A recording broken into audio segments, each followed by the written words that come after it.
Dear viewers, এটা হচ্ছে একটা গিয়ার বক্স। মোটামুটি অনেকটা বড়, একটা ইঞ্জিনের সমান। অশোক লিল্যান্ড 16 তেরেচের একটা ইঞ্জিনের সমান হচ্ছে এই গিয়ার বক্স। এই গিয়ার বক্সের মডেল হচ্ছে আইশার টেরা 25H। এই গিয়ার বক্স নামানো যতটুকু কষ্ট, কাজ করাও কষ্ট, আবার উঠানোতে ডাবল কষ্ট।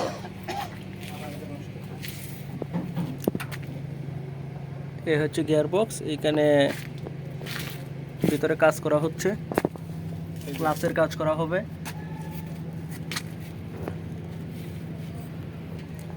এইখানে ক্লাসের সমস্যা হয়, ক্লাস প্লেট নামাবে, দেখবে যে আসলে কি সমস্যা হয়েছে, কি জন্য গাড়ির সামনে আটে না।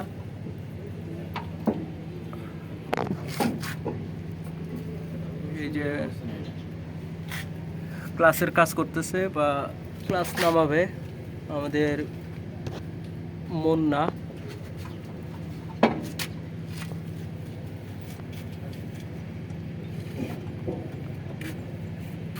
প্রেসার প্লেট থেকে নাট বোল্ট সব বিয়োজন করা হচ্ছে, খোলা হচ্ছে। এই প্রেসার প্লেট নামানো হচ্ছে, নষ্ট হয়ে গেছে, সাবধানে।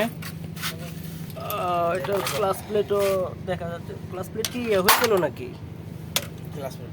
ক্ষয় হয়ে গেছে না? ফেসিংগুলো ঠিক আছে কি? ফেসিংই তো গেছে গা, ফেসিং জ্বলে গেছে না? মালা দিলে দেবাটা দিব, ক্লাস প্লেটের ফেসিং মালা দেবাটা দেবো না, একদম ক্ষয় হয়ে গেছে, এটা চালানো যাবে না। আর এটা হচ্ছে প্রেসার প্লেট।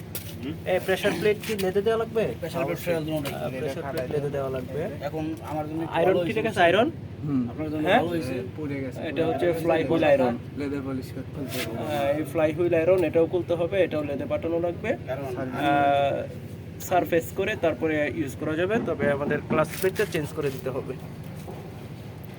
একারি কামটা হাসান করব, হ্যাঁ, এই হচ্ছে অবস্থা। ফ্লাই হুইল আয়রনটা খুলে ফেলো। হ্যাঁ, আয়রন না অ্যাসেম্বলি হইলা, ওটা অ্যাসেম্বলি না? আচ্ছা, ঠিক আছে, আমি আসছি না, বুঝছেন কাশেম ভাই, ধন্যবাদ সকলকে। কাজটা করতে পারে।